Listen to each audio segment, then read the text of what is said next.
homicide cases, most of the bodies being located within miles of where the victims were last seen. So the person is operating within a very small area.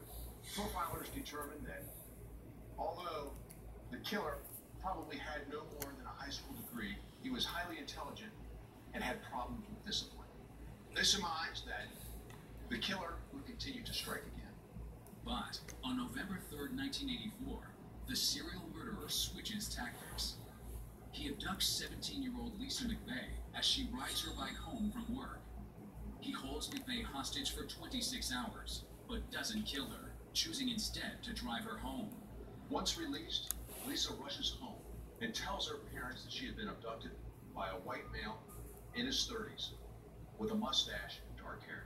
She provides the same descriptive information of her assailant to police, but she also tells them that he drove a dark red Dodge Magnum with a red interior.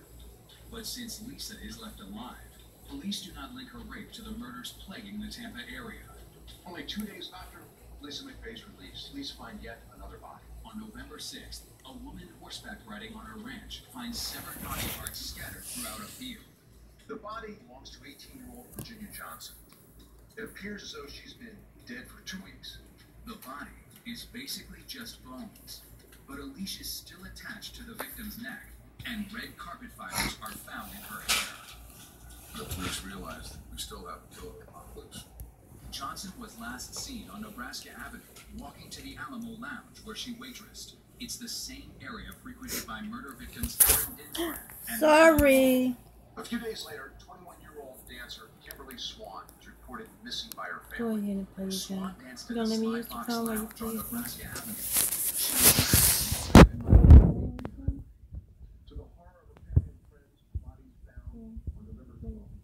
It had been dumped under the grass. When the police arrive at the scene, they find Kimberly laying face down with her legs spread apart. On November 13th, 1984, the FBI crime lab confirms that red fibers collected from the Lisa McVeigh kidnapping case match the red fibers retrieved from all of the murder victims. Police take a closer look at McVeigh's statement. The most critical piece of information she afforded to authorities is the fact we have a maroon Dodge Magnum, red carpet fiber. Task force investigators then obtain a list of every single registered Dodge Magnum in the state. What am I stuck wearing? The Dodge Magnum. They pull it over and begin a search.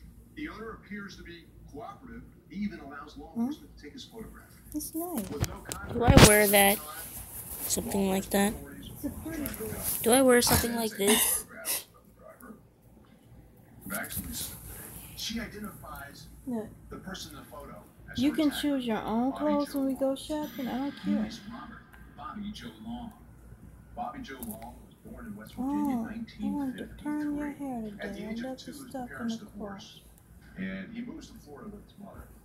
Bobby Joe and his mother had a strange relationship from the very beginning. They would share a bed together until he's 13 years old.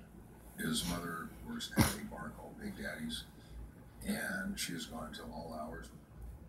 Long's mother brings home a different man almost every night. That's a resentment which he will harbor the rest of his life toward his mother. As a result of all of this, he begins to gather an outward hatred towards women. Making matters worse, Long suffers several head injuries throughout his childhood. So he is suffering not only the emotional distress of his mother, but also physically. He's incurring brain injury when the brain is still in the developmental stage. Bobby Joe, When you hate the biological parents of murderers. known as Klinefelter syndrome. As a result, Bobby Joe grew breasts at a young age, which obviously made him feel insecure. As a teenager, he becomes kind of a bully, has a very aggressive attitude. Is this my skin color? Takes place in January 1974, when Bobby marries This my his skin high color? school sweetheart, Cindy Bartlett. Or is this my But their skin wedding color? bliss is short-lived. In March of 1974, right after their marriage, Now, can you make me... motorcycle accident, which almost kills him, and suffers severe brain trauma, as well as trauma to his Remember, shoulder. if you would remember, For several months, much of that if you have all this, don't click this is perfect. Because this is perfect, you won't be able to customize the character anymore. A vastly shorter temper and an insatiable appetite See, for I told you, sex. trauma once he leaves the changes your he loses his brain. job People don't understand. It changes your brain. Parents are so careless with their kids' Let me minds. see that. Physically toward his wife, Cindy at one point becomes so frustrated with the situation that while Bob is sleeping, she places a gun to his head. She can't shoot him, but she does realize after this incident that there's no possible way she can stay with him. In 1980, Bobby Joe and Cindy divorced. Many believe this was the triggering point for Bobby Joe, which would next lead to a life of violence. Coming up, cops You capture feel a like you hopeless keep killer, losing. but can they get him to confess? Don't click this is perfect. Don't. You have to pick what looks like me. A stunning confession Like, make me. leads to double lives and a desperate cover-up. It takes a killer next to escape. The mistress of mystery is back. Try out everything. Two murders movies. I don't like where this is going. Double the deception. Maybe she was unhappy. You know about me. Double the danger. Oh my god! Oh yeah, I feel lucky! And the fatal fall. That woman and her baby were murdered and her husband knows they're spending the evening with Mary Higgins Clark. Now he's seeing another woman? Sunday beginning at 5, 4 Central. On the new Escape, Slip Away. You have enough things in life to worry about. Losing your hair does not have to be one of them. Stand up and finally say, I'm tired of losing my hair, and I'm not going to anymore. Now you can get your own real hair back. Welcome to the new Bosley. Hey, I'm Christopher Knight. You probably know me a bit better as Peter Brady from the Brady Bunch. Well, the years went by, and then it happened. I noticed I was losing my hair, so I got in front of it. Thanks to Bosley, I still feel like a kid. It worked for me, and I know it can work for you. I thought I'd just be the guy that would man up and be tough and shave my head and move on. I think people would be surprised that a Green Beret would think about his appearance. You can do hair too. The most minor procedure I've ever had. I've been You can make it look like my wig. in me for years. I never thought that it would be a point where I would bring my real hair. I'm sorry I didn't get something done sooner.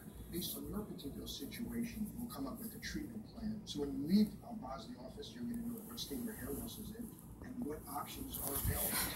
This is my own growing hair that I can comb, cut, style, do whatever I want with it. My experience with Bosley has been amazing, from start to finish. No matter what stage of hair loss you're in, it's never too late to go to Bosley. And for those of you just starting to lose your hair, it's never too early. So whether you're thinning, receding, or completely bald on top, Bosley can make a difference. You have enough things in life to worry about. Losing your hair does not have to be one of them. Stand up and finally say, I'm tired of losing my hair and I'm not going to anymore. The new Bosley now offers a wide range of personalized solutions, both surgical and non-surgical, which are natural and affordable. Call or go online now for your free hair analysis. You'll also receive a $250 gift card. Choose hair. Choose Bosley. Call now. Call 1-800-562-1922. There's next page. In November 1984, authorities in Hillsborough County, Florida, hunt down Bobby Joe Long, the prime suspect in the murders of at least 8 women. 17-year-old Lisa McVeigh, the lone survivor of an 8-month killing spree, identifies the 31-year-old unemployed X-ray technician out of a photo lineup as the man who kidnapped and raped her. Although Lisa McVeigh had been held hostage and blindfolded for over 26 hours, during that time, she was able to catch glimpses under her blindfold of Bobby Joe Long. Had it not been for her description, he may have well carried on his violent acts for years to come. Tampa, Florida, Friday, November 16, 1984. Cops gear up to move on Bobby Joe Long. Bobby Joe Long is located at a local movie theater and arrested. Long is taken to Hillsborough County Sheriff's Headquarters for questioning. Do I click this is perfect? Oh, for that hair.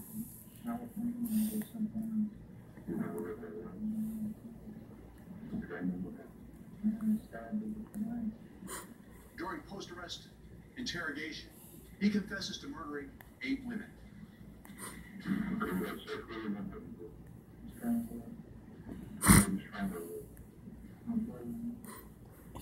He expressed no regret, no remorse, and said that he would kill whenever he had the urge to do so. During his interview, Long drops one final bombshell on detectives. He tells them that, prior to the murders, he committed dozens of rapes across the state of Florida.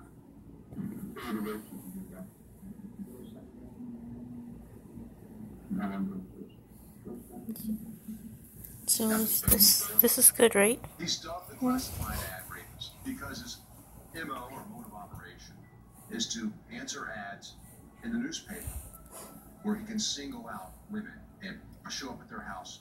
If a woman answers the door alone, pulls out a gun. So do I say this is perfect? Violently rapes them.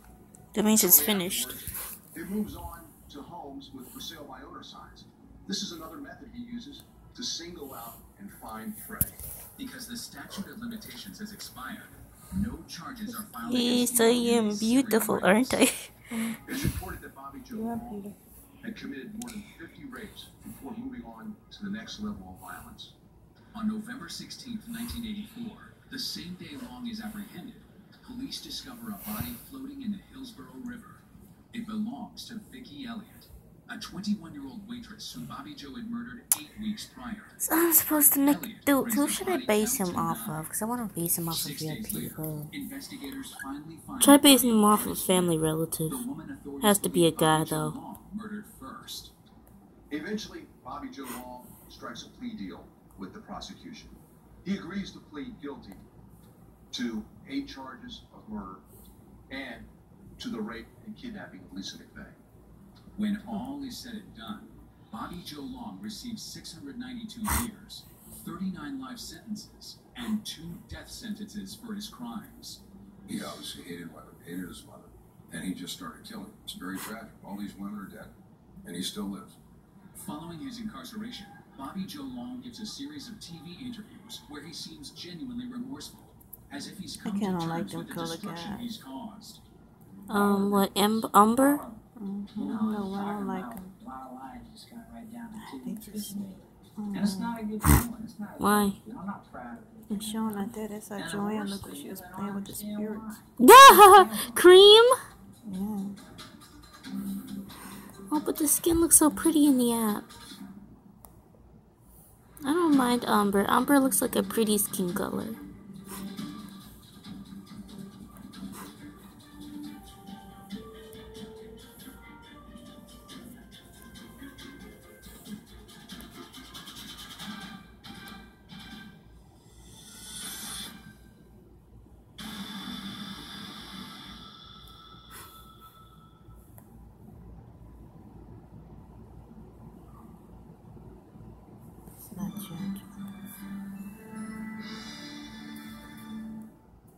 This program contains dramatizations of real-life events and basically just do whatever you want. Some audience members. Viewer discretion is strongly advised.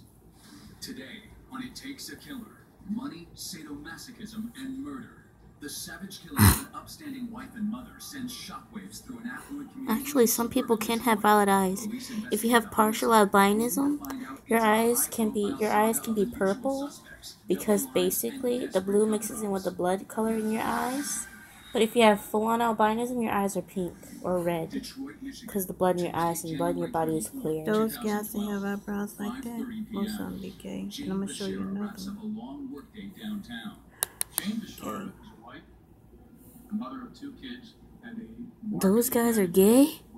Their lips look like that. Like this, gay. Okay.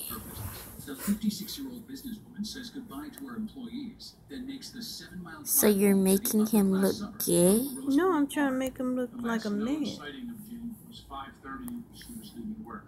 Her co-workers remember very well her leaving Grosse Pointe Park, Michigan. Tuesday, January 24th, 2012, 7:50 p.m. Jane's husband, Bob, arrives home. He notices his wife's car isn't in the driveway, and she's nowhere to be found. Bob claims he called around to some friends and family, finally calling his son around 9 o'clock. Nobody could give any information as to where she may be. During the same time frame, Bob is calling his wife's cell phone repeatedly, but she's not picking up. Finally, sometime before midnight, Bob decided to call the police and report her as a missing person. My name is Bob. I live on Middlesex, and I still want to No.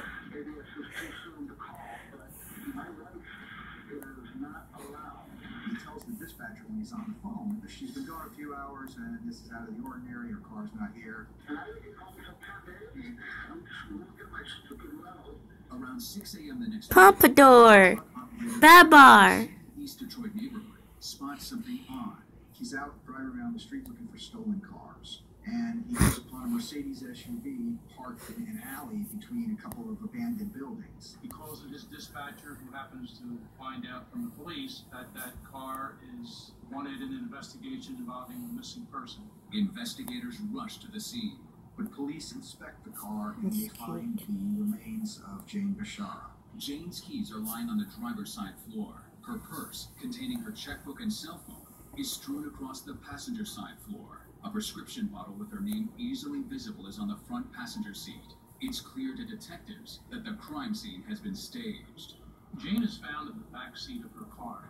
She's without her shoes. They note that there are some small leaves attached to the underside of the left sock on her foot, and there's a pair of tan bedroom slippers stuffed under the front driver's seat. Her jacket was taken off Those her guys and look put on like her that. backwards, They kind of almost like a honest. straitjacket. CSI finds broken fingernails at the scene and in Jane's SUV, evidence suggesting she fought back against her attacker. What began as a missing persons case is now guys a like that, they full-blown like to homicide joke. investigation. You like that? The first Big mouth.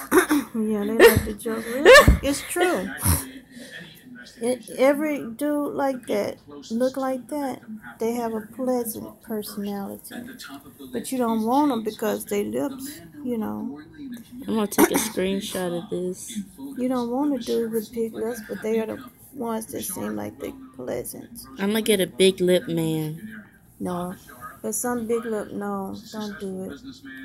Like that, because you got some that look different. Bob is well respected, and he and his wife Jane are active in their community. They're active in their local church. Now choose whichever one you Robert need. Jr. and Jessica. Grosse Pointe Park, Michigan. Wednesday, January They 25th, nice 2012, 10:30 a.m. Police visit I'm gonna take a Bob Bashara screenshot. at home.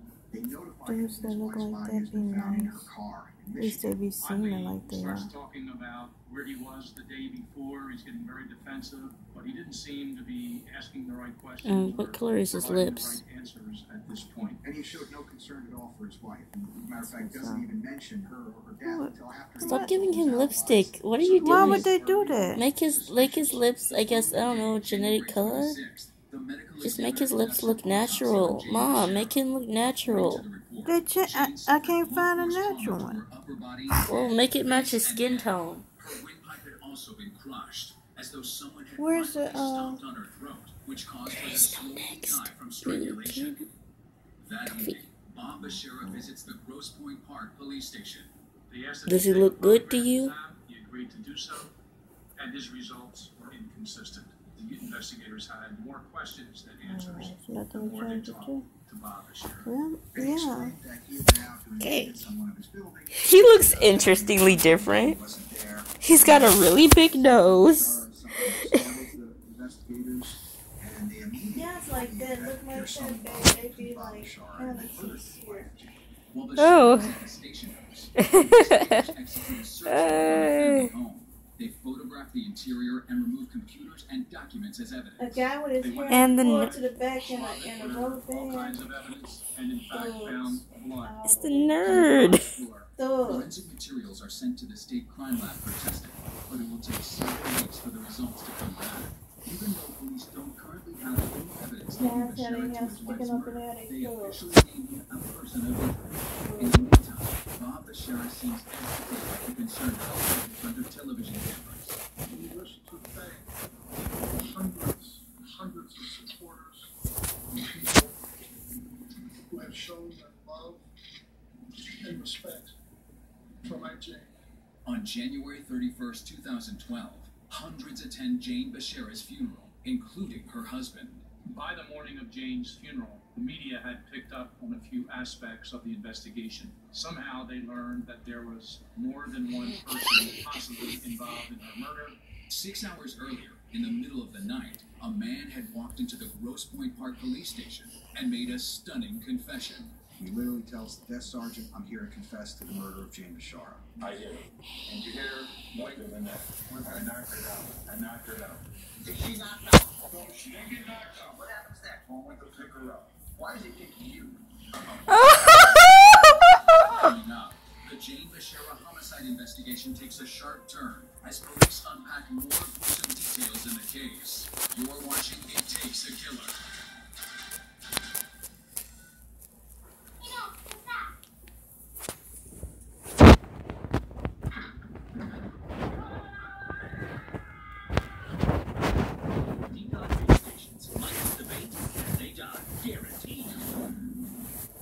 Looking for a microphone. No. Banana bread. Fruity? Got 2 fruits. Blackberry? No. With chocolate and leather. Not shoe leather. Like a belt. Stein, jealous or growler? A Stein. Chalice. Umbrella.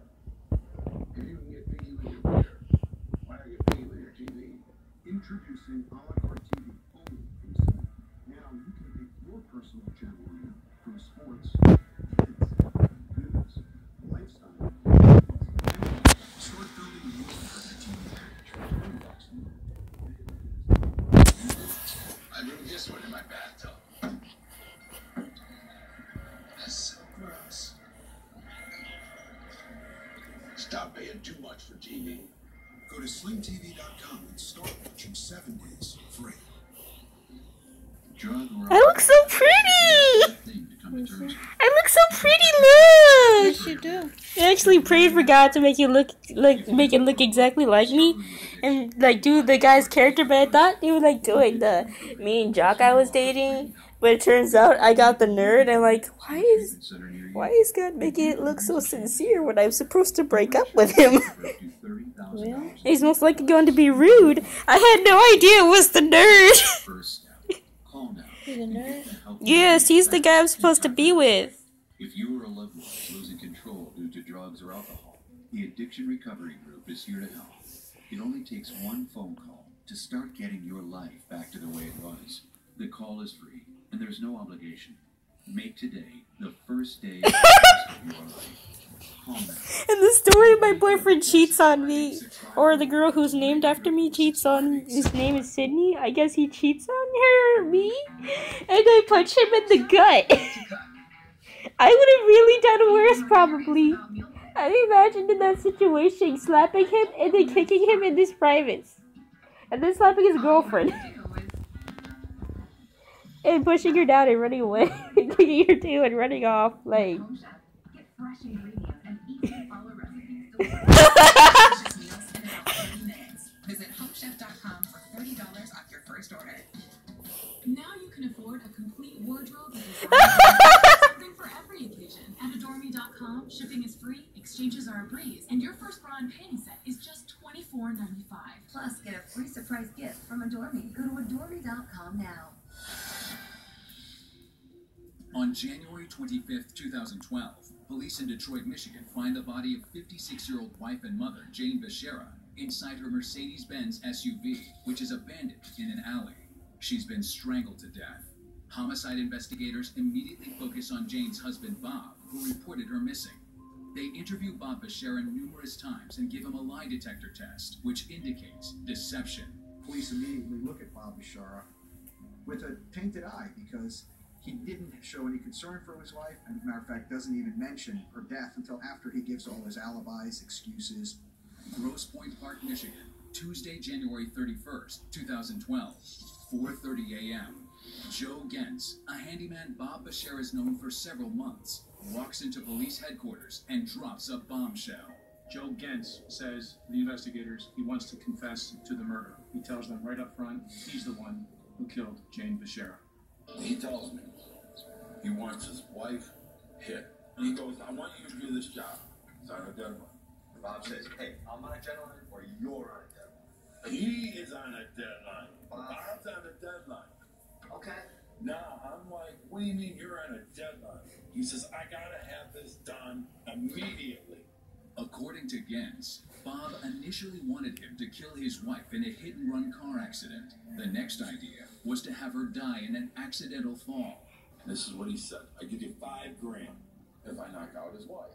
He wanted to look like she fell off the roof of the house. His story is a little bit rambling and inconsistent because he's a mentally challenged man, an IQ in the mid-50s, and he's not someone that's immediately able to convey what they're trying to say. The police see this, but there are aspects of what he tells them which seem credible. Gentz explains that around 7 p.m. on January 24th, 2012, he's helping Bashara move boxes in the family garage when his wife enters. Jane comes into the garage and then is angry at Bob, saying, "You need to get some of these boxes out of here. They're all filled with junk. They're stacked so high. They're making the place cramped. There's no room to do anything in the garage." She's yelling and screaming at Bob.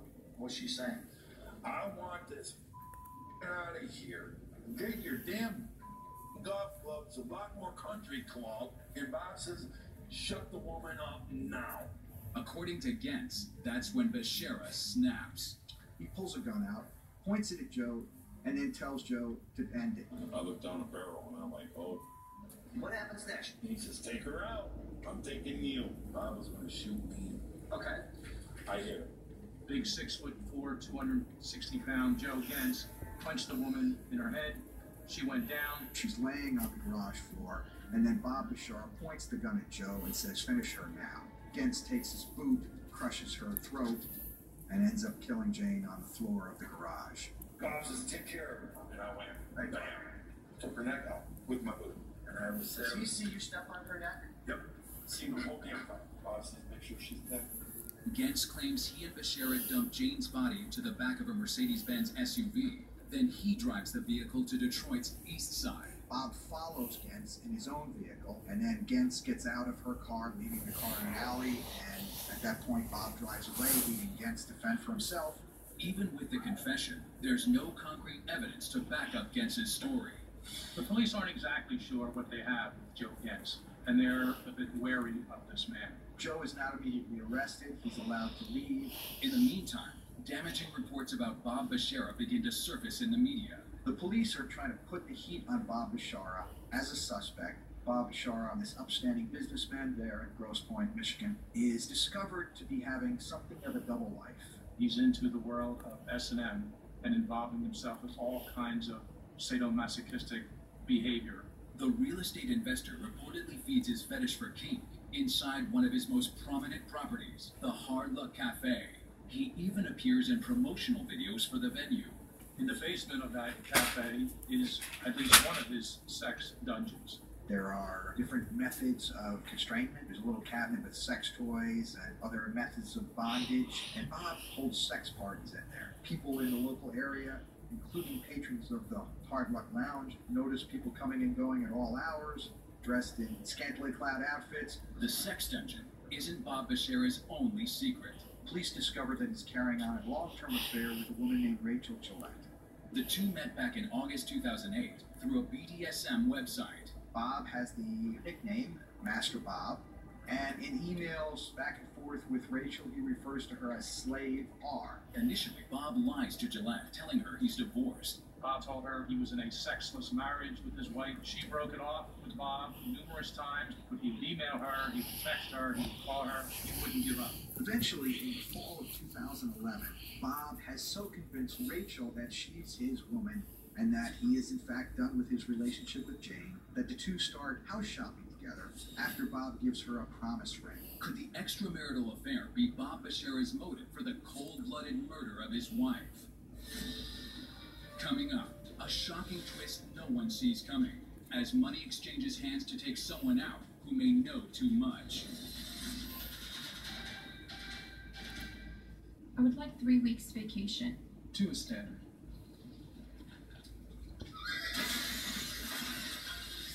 I'm not standard. 3 weeks. Okay. Crohn's disease. You're more than just a bathroom disease. You're a life of unpredictable symptoms. Crohn's, you've tried to own us. But now it's our turn to take control. Stelara. Stelara works differently for adults with moderately to severely active Crohn's disease. Studies showed relief and remission with dosing every 8 weeks. Stelara may lower the ability of your immune system to fight infections and may increase your risk of infections and cancer. Some serious serious infections require hospitalization. Before treatment, get tested for tuberculosis. Before or during treatment, always tell your doctor if you think you have an infection or have flu-like symptoms or sores, have had cancer, or develop any new skin growths, or if anyone in your house needs or recently had a vaccine. Alert your doctor of new or worsening problems, including headaches, seizures, confusion, and vision problems. These may be signs of a rare, potentially fatal brain condition. Some serious allergic reactions can occur. Do not take Stelara if you are allergic to any of its ingredients. We're fed up with your unpredictability. Remission can start with Stelara. Talk to your doctor today. Janssen wants to help you explore cost support options for Stelara. Yikes. Is that your credit score? Yeah. My credit score's not so great, but it's a lot better than it used to be. And at least I'm actually doing something about it. Credit Karma. Get knowing. I love shopping for my pets at chewy.com.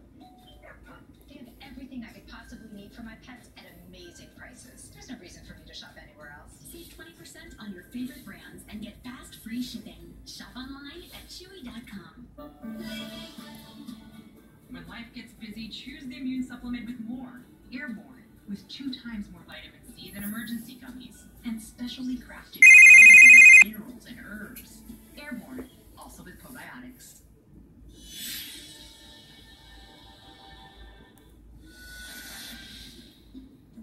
On January 31st, 2012, exactly 1 week after Jane Beshara is found strangled to death inside her abandoned SUV, a handyman named Joe Gentz confesses to her murder. Gentz tells police Jane's husband Bob hired him to kill his wife, but without any forensic evidence connecting either man to the crime, law enforcement remains skeptical.